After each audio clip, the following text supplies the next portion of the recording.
The Sports Town Podcast.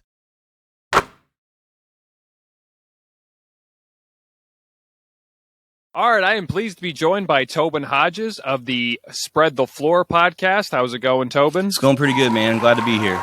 All right, thanks for coming on late notice. Let's first start off to talk about your podcast. I was listening to the latest episode about your lottery, and you were talking about the NBA draft lottery, and you were live, and you actually interviewed guests, so I thought that was pretty cool. But the one thing I took away from it was the Pistons finally got lucky. Yeah. What did you think about the lottery? And do you think there'll be any surprises in the draft this year? You know, the lottery is always one of my favorite nights because it's just you just never know what's going to happen. And then immediately after the lottery, like there's just a ton of speculation and all kinds of things going on that, you know, people trading out, people trading in, and who's going to go where. And then players start getting in and talking about how, you know, they don't want to go here. They're not going to work out for this team. And so it's always a wheels off night, which is just so fun. And then the second, I think while we were recording, when the Raptors jumped, I mean, we kind of lost it, and, you know, cause that's always just, you know, great entertainment for us as big NBA fans. You know, we have a buddy that listens to our show. He's like one of our longtime listeners, and his name is Jacob, and he's been a diehard Pistons fan for a very long time. And, just, unfortunately been going through the ringer here these last few years. So it was good to see him excited. And but immediately after they won the lottery, you started seeing reports that Cade Cunningham, you know, they might not take Cade because he's not a fit. And so he immediately went from like just happiness to like utter, you know, sadness of why are we doing this to ourselves? So I mean, it's, you know, that's the great thing about the lottery is that it's happiness and just utter despair all at once. And so, but we're, you know, I'm happy for the Pistons, and I personally, like our show is a full NBA show, but we're based in Dallas, and so we're big time Mavs fans. We were very thrilled that most of the top picks went to the Eastern Conference, so the Western Conference will stop being so dang hard for us. So, speaking of the Mavericks, it's Rick Carlisle is now gone. He's in Indiana. But before we talk about the coaches hiring, what do you think the Mavs will do this offseason? Because they got to find some help for Luka, it seems like. Dude, this is not so a little inside baseball. This is what is it? Thursday night. And it's now breaking today that Jason Kidd is the front runner for our next head coach, which I could be way off, but I know that his first two stints went very poorly, and he's a former player of ours, obviously won a title with us. We love Jason Kidd, the player. I'm not so thrilled about Jason Kidd, the coach. So I'm not in the greatest Mavs mood right now to answer this question, but you know, so like if that's who they end up going with, I'm going to try to get my goggles on and try to be happy about it. But the biggest thing is that for the last however many years, the Mavs have kind of had cap room and not done a whole lot other than just get some like, you know, role players or they're trying to convince us that these signings are good and they end up being DeLon Wright and not good and, you know, stuff like that. And so the main thing is that I'm trying to take as a positive is that we are actually doing something by shaking up our front office. And then Rick Carlisle leaving is, you know, giving us a shakeup that we weren't expecting. But I think that new voices in the locker room and new voices in the front office is going to be good for us. Now, the next step is get Luka to sign that extension. And then you basically, in my eyes, have 2 to 3 years to get a team around him that he thinks is worth staying here before he asks for a trade. And so, I know we've been linked to Spencer Dinwiddie already. There's all kinds of like, I'm a big trade machine guy and big like rumors guy. So like I have like 800 threads in my brain going right now of what we could possibly do. I do think that Kristaps is probably staying here now that Carlisle's gone, and I'm talking myself into that being a good thing because Carlisle just hasn't used him very well. But I also think he's going to be better next year wherever he goes, but that may not be a second star better. So I think that once the coach is hired and once the GM is hired, we'll have more of an idea of where we're probably headed. But like I said, the main goal is take the next 3 years to really prove to Luka that you can build a team around him so he doesn't ask for a trade and James Harden out of here. So. Yeah, and I think what the takeaway I took from the Mavs and Clippers series is, number one, Luka needs help. And I feel like, I mean, it's now been, 10 years the last time the Mavs actually won a playoff series, which is crazy. And I don't know if Porzingis is the answer, but it seemed like he was not used at all. And a lot of times what I also took away from that series was he would never go down in the paint. Yeah. Like he's 7'1", and I understand he's a good spot, just a good shooter, but at the same time he did take advantage of that. And plus the Clippers went really small, so he could have probably done something like that. But We'll see what happens with Porzingis. You know, the thing is about Porzingis is that he's the scapegoat that all the fans around here want to make the bad guy, but we weren't using him. We weren't getting him the ball. We weren't putting him in a position to be successful. And on top of all that, if you want to be mad about something, be mad at Josh Richardson. He was trash this year. I mean, he just absolute trash. Didn't do what we needed him to do. He didn't play defense. He didn't hit shots. And, you know, Rick Carlisle didn't seem to scheme very well for Kristaps. And he's just not the player. Like, he's going to have a full offseason for the first time with our team this year. So, like, this is kind of put up or shut up time for him, but I've already kind of resigned myself to the fact that he's not going to be a number 2. Like, we really need him to kind of be a number 3 guy and then get somebody else in here to kind of take that load off Luka. And I don't know, like, there's all kinds of names that could be. Like, before the Bulls got hot in the beginning of the year, Zach LaVine was a name that was kind of thrown around. And I was like, okay, you know, somebody to score the ball and take some of the load off of KP and Luka would be great. But I think that if we just have to temper our expectations of him and say he's more like a 3 than he is a 2.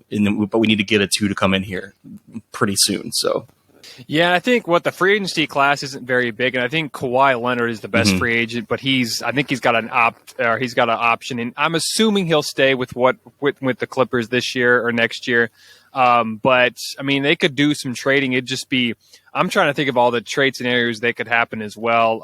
It's going to be interesting to see what the Mavericks do, though. Yeah. I'll definitely keep an eye on that. And it's going to be, I think, like I said, we're going to see a lot of trades during the offseason.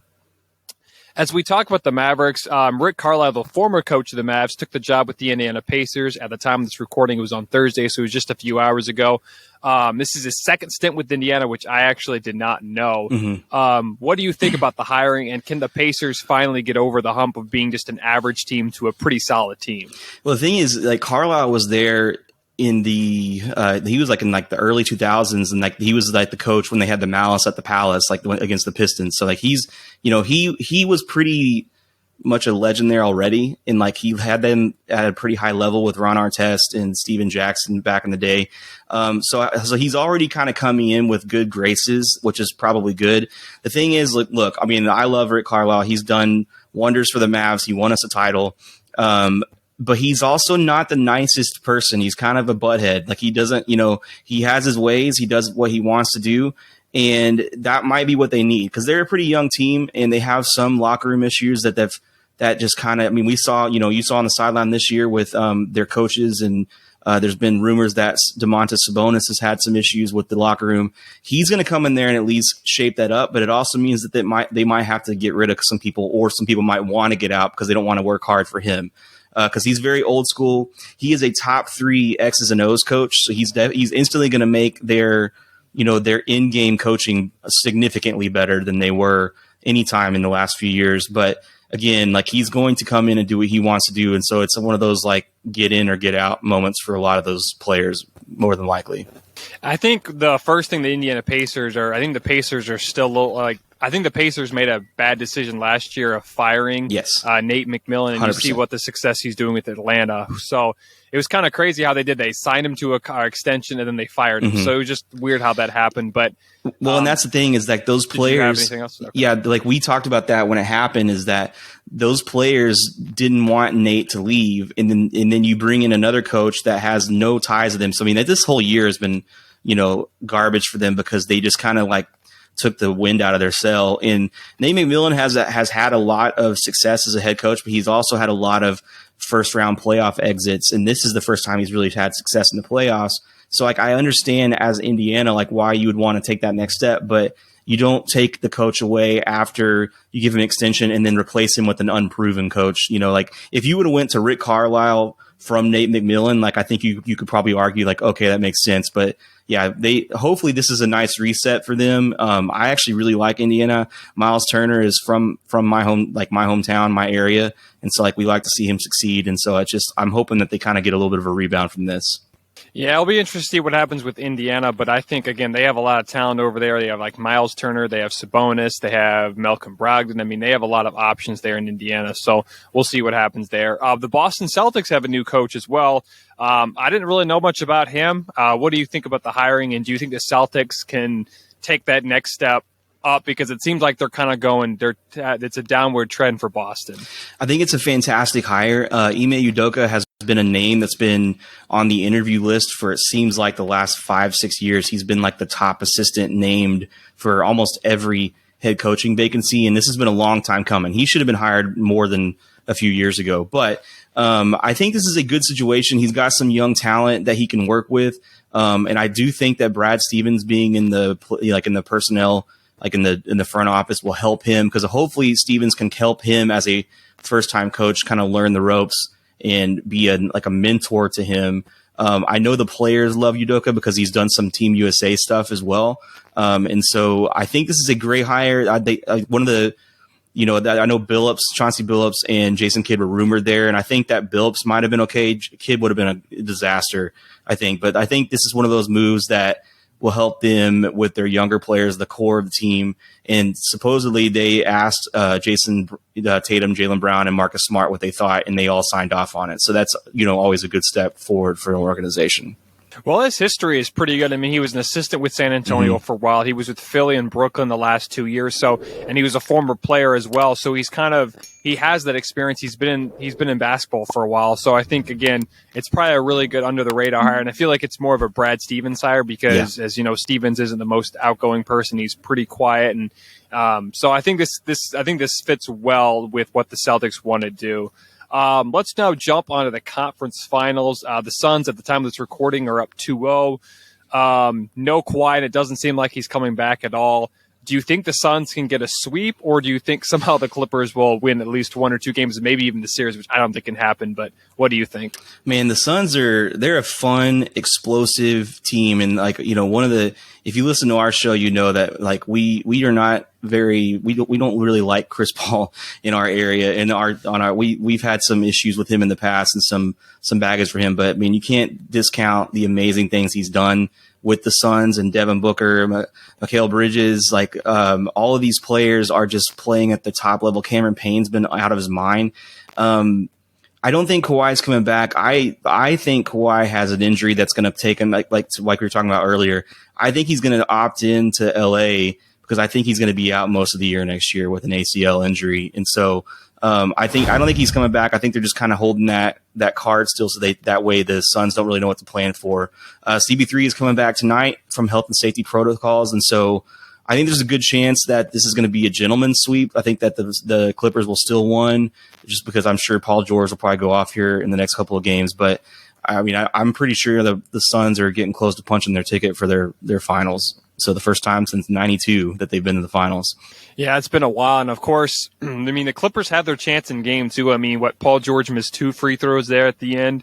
They had a chance to win. I mean, I think that was, Paul George has got to be more consistent. And of course, he showed well, especially in game 5 and 6 without Kawhi. But I think if the Clippers at least win 1 or 2 games, Paul George has got to be consistent. So we'll see what happens. But the Suns are a very fun basketball team. How impressed have you been with Devin Booker? Because I've been impressed. I'm assuming you are, but what have you thought about Booker's performance? One of the things about Booker before this year was, one of the knocks on him was just, heavy stats, no results, or heavy stats, no wins, and just heavy stats, bad team. And that's been a fair, assumption for now. But I think what this year and last year has shown us that he is a great asset to have on your team. And, from game 1 in the playoffs this year, he has been unstoppable, very reliable, just willing to, cutthroat mentality, willing to take the big shots, willing to do what's necessary for the team to win. And he's been incredible. He's one of my favorite players to watch. Him and DeAndre Ayton both in their first playoff stint are really showing off and really showing out and making sure that they are showing the Phoenix faithful that they are here to stay.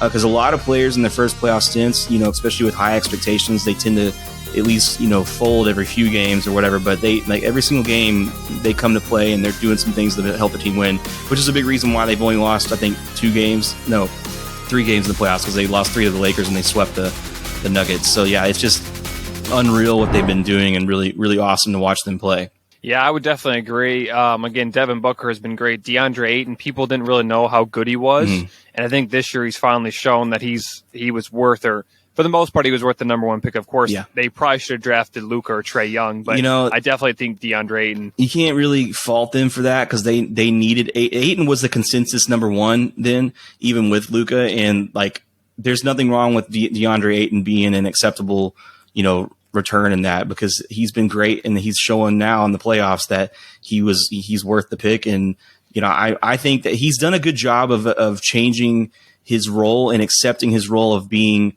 what he is, because, the first couple of years, he kind of showed a little bit of immaturity in his decisions. And I think him getting suspended, I think it was 2 years ago, he got suspended. And I think he's grown up a lot from that and just kind of accepted his role of what he needs to do. And that's a big reason why they've been so successful this year. And I think Monte Williams has done an excellent job in Phoenix. Do you think I agree. I agreed with the coach of the year. I think Tom Thibodeau should have won it. But do you think Monte Williams should have won it over Tom Thibodeau? The thing is Thibodeau did a great job of taking a team that should have been in the cellar of the Eastern Conference and finishing fourth in the Eastern Conference. But Monty Williams is definitely a better in-game coach than Thibodeau is. Thibodeau had a lot of issues with adjustments in late game calls and stuff, and that's one of the reasons why the Knicks got knocked out, is because he couldn't adjust in the playoffs to defensive schemes changing. And Monty Williams, last game 2 was a perfect example of whenever the refs were reviewing a play, he took that time to draw an out of bounds play to get them a game win with 0.8 on the clock. And that kind of stuff is what coach of the years, what deserves coach of the year. And so I don't have a problem with Thibodeau winning the coach of the year, but I think Monty Williams, definitely, if he would have won it, I would have definitely been okay with that as well. Yeah. I mean, it was a pretty hard selection this year with so many good coaches there were. So, before we start about the Eastern Conference, it seems like Ben Simmons, there's been so much rumors that he's going to be traded. Do you think he's out of Philly after this season, or do you think the Sixers will give him one more year? I think he has to be out. I think that the immediate reaction after the last game was Embiid and Doc Rivers, without any restrictions, just went after him in their comments, and not in a malicious way, but there was comments made that show that they are done dealing with this. And then Ben Simmons came out and said, they asked him if he's going to work on his game, work on his shot. And his quote was, "I am who I am." And that's just it's not really the quote you want from a guy who's supposed to be your first or second star on the team. And then the next day, Doc came out and said that they have a plan in place to make him better fit the scheme and stuff like that, which to me just says that was Daryl Morey and the Sixers front office going out there and saying, "Hey, you just tanked his trade value. You need to get it back up. Go out there and say he's staying so we can," because I just don't see any world where he can succeed with Embiid. And I've said that for a couple of years now. They always seem to play better whenever one of them is hurt, in the past. And this year's kind of an exception to that until the playoffs. But man, I think he's got some hang-ups that he just needs a fresh start probably, but him and Embiid cannot be on the same court together. They don't play well off of each other. And Embiid has asserted himself as the guy that needs to stay there, this year and the year before. And so I think he's going to have to go. I hope that they trade him for his sake, because I think that he will be better off in a situation where he can get a fresh start. I don't think his trade value is very high, so that could be what keeps him in Philadelphia probably. Yeah, and it's going to be just a wild offseason I mentioned earlier as well. I think Doc Rivers now kind of has a history of blowing leads or just getting beat by teams they shouldn't. Why do you think Doc Rivers has such a history? I know he doesn't like to adjust very well, and we saw that last year in the bubble. But why do you think Doc Rivers has not been able, or why does he? Or I'll just ask him, why has he struggled so much in the postseason ever since he won the finals in 2008? I mean, you just said it. He doesn't adjust very well. Doc Rivers is fantastic at getting a team prepared and getting a team cohesive. He's a great players coach. The players love playing for him.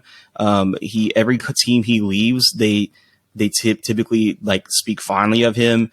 I think in 2008 when he won the title with Boston, that's just a lot of that is you have players like Paul Pierce, Kevin Garnett, and Rajon Rondo just going out there and winning the series. I don't want to say in spite of Doc, but they don't need as much adjustments. Whereas you do have, especially in today's game with the amount of research and technology we have, you need a coach that can change on the fly or in between games. And Doc's never really been that guy. It's just, he's great at getting a team playing to a high level. You can't discount what he's done this year with Philly, but this is the same old story of you get in the playoffs, the game changes. It's the same reason that Rudy Gobert is phenomenally defensively the whole regular season. And then whenever we get in the playoffs, it just the game changes and he gets played off the court, because they can't They can't have him. If you put 5 ball handlers out there, he can't guard the ball handler. And so Doc Rivers kind of has the coaching version of that. Of he does a great job in the regular season. He gets the team, prepared very well. But whenever he has to adjust when playoff basketball changes some things, it just doesn't typically go well for him unless the player takes over. Yeah, I would agree. So let's jump on to the Western Conference, or not the Western. Let's jump on to the Eastern Conference Finals. Again, at the time of this recording, the Hawks just beat the Bucks. Were you shocked by that? Because I thought Milwaukee was going to take Game 1. I think I said Bucks in 6 on our podcast. That was my prediction, and my co-host said Bucks in 5. So I think we were both a little shocked that they came out. But listen, man, like we have from the start of the season completely underestimated the power of the Hawks. And when I told him, we actually were hanging out last night watching the games. I said to my co-host, I said, they are playing with house money at this point. Like if they could lose the rest of their games and be, lose the series 4-1, and this is considered an extremely successful season, and they're not afraid of anybody. Like they're coming out. Trae Young's not afraid of anybody. Capella's been great, and they're doing this without DeAndre Hunter, and now Bogey's a little banged up. So it doesn't seem like every time I say, well, this is it. Like Trae's going to go cold, and they're not going to have anything to handle Giannis, and it just doesn't matter. Like they seem to have an answer for everything, and Nate McMillan is doing a great job adjusting what they're doing. I still don't think they're going to beat the Bucks, but I think this is going to be a closer series than I originally thought after watching last night's game. So yeah, definitely pretty shocked about how it went down. Yeah, before the series, I said the Bucks in 5 as well, and man, I was listening to Dan Patrick earlier today, and he has kind of been mentioning this a lot, but he's been saying the Hawks don't really know any better. Mm-hmm. I mean, they're just going out there and playing, and they're not afraid of any team. Like, I mean, imagine this Hawks team in a few years. If they don't win the finals this year, I think they can be contenders for the next few years. And I definitely think Nate McMillan is going to get the job. He's technically the interim, but do you see a scenario where he doesn't get the job? Zero chance. Like, I think they already removed the tag. I could be wrong on that, but I'm pretty sure they've already removed it. But there is zero chance he's not back next year. Even short of Greg Popovich leaving the Spurs and saying, I want to go coach Trae Young. Like, I don't see any world where he's left. Yeah, I think he's done an excellent job, and it's just kind of crazy how the Atlanta Hawks fired Lloyd Pierce, and I believe they had a losing record. I think it was like 14-20 or 16-20. I'm probably wrong in that, but it was somewhere around there. Nate McMillan takes over, and the team is instantly good, makes the playoffs, beats the Knicks, beats the Sixers. It's just crazy how well Nate McMillan has done. Trae Young had 41 points in Game 1, but what did you think about his performance? Because it didn't seem like he had his best game. I think he had 49 points, it was either 47 or 49. The thing is that's what Trae has shown this playoffs, because, he's another one of those players like Devin Booker where, the last year and a little bit this year before the, middle of the season, it was a lot of stats, but no impact. Like they're still losing. He has shown this playoffs that when he needs to do what he needs to do, he is doing. So whenever he's on and he's draining threes and hitting shots left and right, he'll go out there and he'll punch you in the mouth and do that. But whenever he knows he's off, he's doing a better job of pick and rolls and getting other players involved and creating offensive sets where other players are getting good shots. And then, even in Game 7 of the series before, he was very off. They were still they were still in the game against the Nets, and just for some reason just could not. It's hard not the Nets, the Sixers, but they just they couldn't. The Sixers could not put them down for obvious reasons. But Trae Young wasn't playing well, and they were still winning. And then when they needed Trae in the fourth quarter to kind of get them over the hump, he hit a couple of threes in the last part of the fourth quarter that just kind of gave him the last punch they needed. And so he's doing a good job of adjusting on the fly and figuring out what his team needs that night with the scheme that's put in front of them. And that's not something I would have expected him to do before the playoffs. And it's been kind of fun to watch. I hate that he's tied to Luka with everything, because I think if Luka's on this team, they're winning the title hands down. Because this team is built very well around Trae Young, whereas the Mavs team is built very poorly around Luka. But it's just. he's doing so good, and I'm kind of loving the villain bit that he's playing with, like, going into Madison Square Garden and then going into Philly and just kind of talking his mess. Like, I'm kind of loving that side of him as well. Where would you rank Trae Young right now? I'm assuming he's somewhere in the top 20, but where would you rank him right now? Man, I hate that. I don't know. Like, I would say probably low teens maybe right now, but that's only because I want to see this over a whole season. Because he started off the year hot, but then whenever the NBA started, pulling back how many foul calls he was getting, because he was shooting like 15 to 20 free throws a game, which is just asinine, And I think when they change the rules next year, you're probably going to see a little bit of dip in him, because like a lot of his points come from the foul hunting, and so which Luka's just as guilty about that too, just to be fair, but. I think you'll see a little bit of dip from that on top of the fact that he's played so much in the postseason. But I mean, he's definitely rising the boards. Like I don't know, like off the top of my head where exactly I put him, but I'd say probably between 15 and 20 right now, but with a lot of room to grow. I mean, it's only going to get better from here for him, Ayton, and Luka. All three of those guys are the future with Zion. It's going to be crazy the next few years. Yeah, I would definitely agree with you. I think he's in the top 20, and there's a lot of good young players, especially in this postseason. We've seen so many good efforts from, Luka, Trae Young, DeAndre Ayton, even Donovan Mitchell played well in the series before getting hurt. So a lot of these young stars are coming up, and it's fun to watch. As we end the interview, and I'm pretty sure you already have the Suns coming out of the West, but who do you have winning the finals, and how many games do you think it lasts? I got Bucks Suns in the finals. I think that's a pretty good matchup for both teams, and I think it'll probably, assuming everybody stays healthy, and I think that'll probably go 7 games. And off the top of my head, I'm going to go with the Bucks because I think Giannis has a next generation talent, but I think the Suns very easily could win this in 7 or even less as well.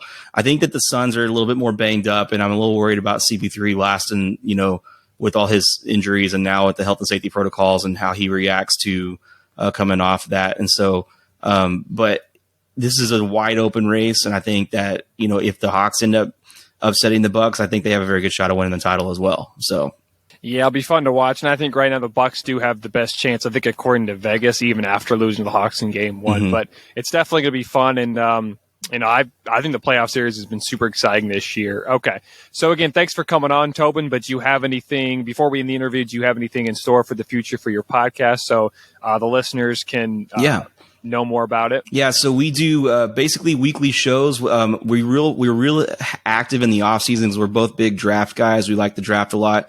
My co-host Brian is really good on scouting stuff, and so we do a lot of bonus episodes in the off season. You can find us on Twitter and Instagram at SpreadFloorNBA.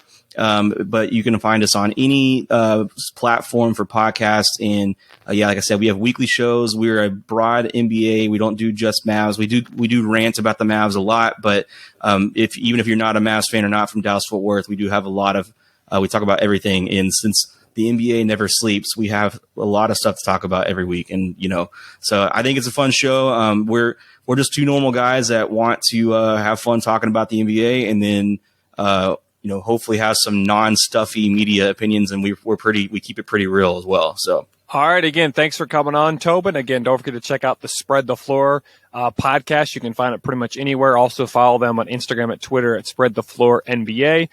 Thanks for coming on, Tobin. It was great talking the NBA, especially during the playoffs. And again, thanks for coming on. All right. Thanks, JJ. Thanks for listening to the Sports Town podcast, or the STP pod for short. You can find us on Spotify, Apple Podcasts, YouTube, and much more. Also, follow us on Instagram, Facebook, and Twitter at Sports Town Podcast. If you want to check out more videos of the Sports Town Podcast, click on the right.